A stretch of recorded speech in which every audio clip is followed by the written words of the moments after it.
People have gone over Niagara Falls in some bizarre ways and survived. Let's talk about that.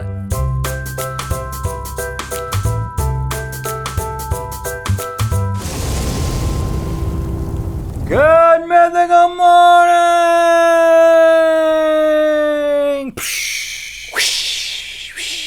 Like a hydro beacon. Get it? Of U.S.-Canadian diplomacy, Niagara Falls is nestled between Ontario and New York State. Oh, that's what you're talking about.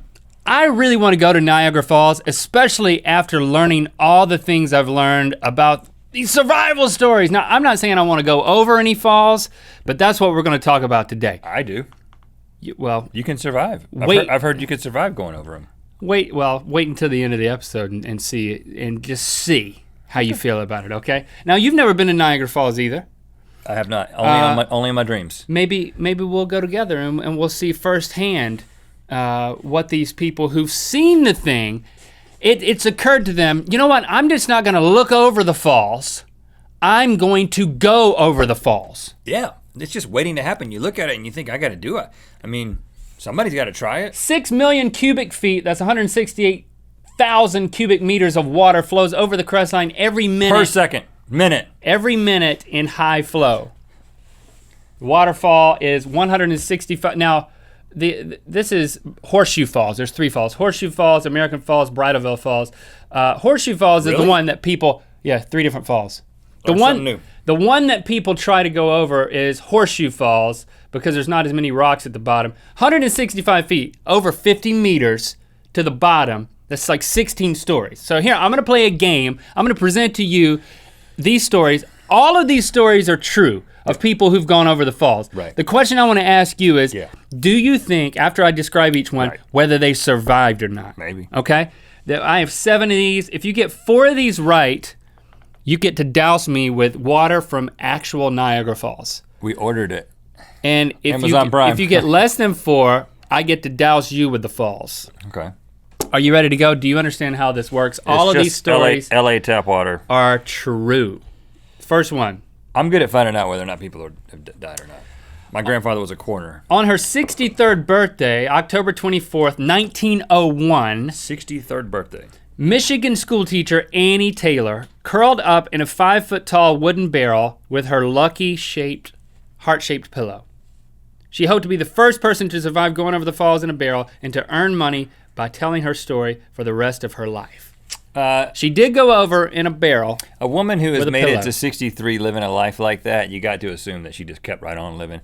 I think she lived. A school teacher. Yes. Yeah! Annie Taylor survived. She was the first person. Go women, you know? Taylor was discovered to be alive and relatively uninjured except for a small gash on her head. After the journey, she told the press, "It was with my dying breath I would caution anyone attempt."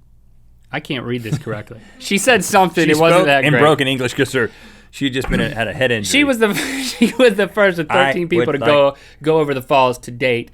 Note, it is illegal. We are not saying you should do it. Nathan Boya, also known as William Fitzgerald, I don't know, he had 2 names. Weird. on July 15th, 1961, went over the falls in a rubber ball nicknamed the Plungosphere.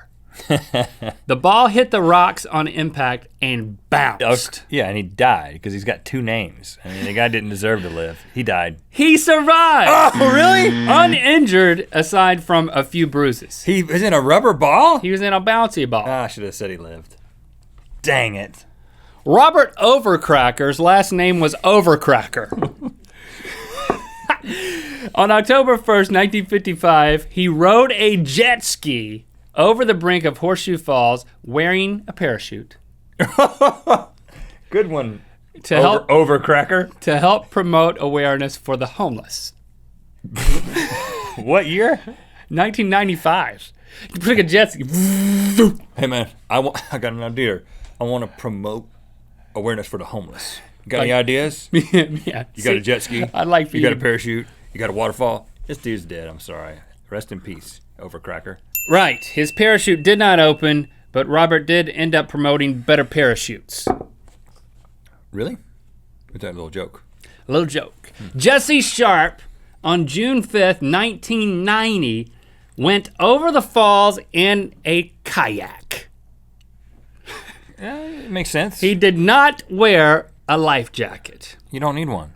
But he did make dinner reservations 4 miles, 6.4 kilometers, that is, downstream at a restaurant in Lewiston. He was going to just keep on paddling, if he lived or not. Did he?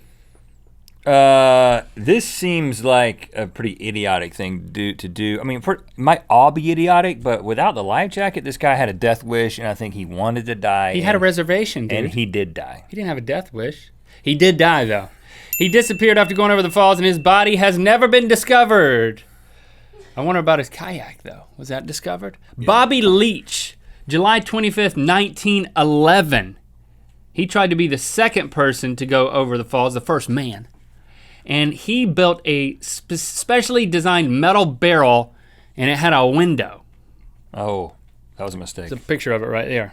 You think that can make it over the falls and him live? Oh, I definitely think so. I definitely think he could have, but I don't think he did. Nope, he didn't die. He survived. Oh, he did? He survived, right? You said he died. Yeah. He survived. He did die 15 years later from slipping on an orange peel. You're kidding. Not kidding. Not even a banana peel? He slipped on an orange peel. Some people say it was a banana peel, but that's up for debate. What isn't is that he got an infection in his leg when they had to amputate it after the fall. That's pretty bad fall. So he technically died from the fall. No. He died from the infection in his leg from the amputation. He died from the complications. So what am I at right now? How many have I gotten right? 3 right. So I got to get this one right in order to pour water on you. Carol Susick. Right? July 3rd. I got 2 more. 1984.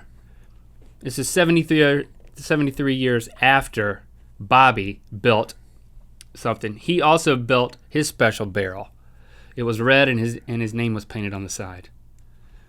That was a mistake too. His descent was reported to reach 75 miles per hour, 121 kilometers an hour.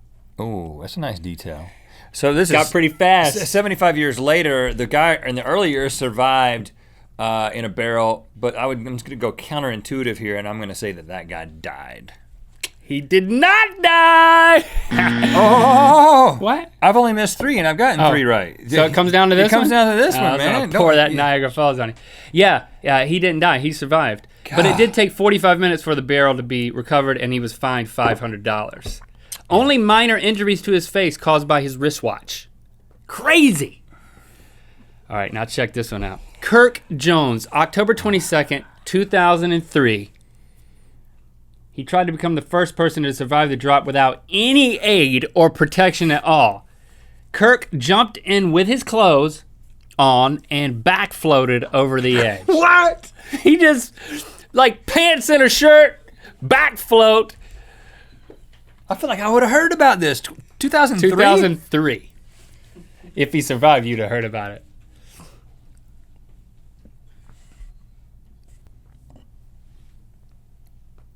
Did he die or not? He died. Oh, that's cold, Niagara! Woo! Kirk Jones survived! No, he didn't. He was fined $2,300 and banned for life from entering Canada. But he lived. How did he live? He said he balled up? He said it was like being in a giant tunnel going straight down surrounded by water. He said he hit hard. I hit hard, man.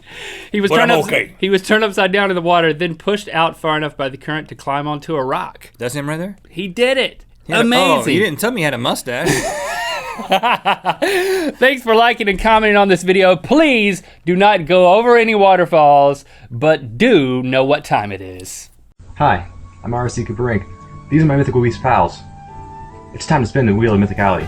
We love miniature horses, and we love them especially on Mondays, and that's when we show you pictures of them on our Instagram feed. Also, click through to Good Mythical More, where we discuss the psychology of daredevilism, and I've got an honorable mention of someone who went over the falls and survived.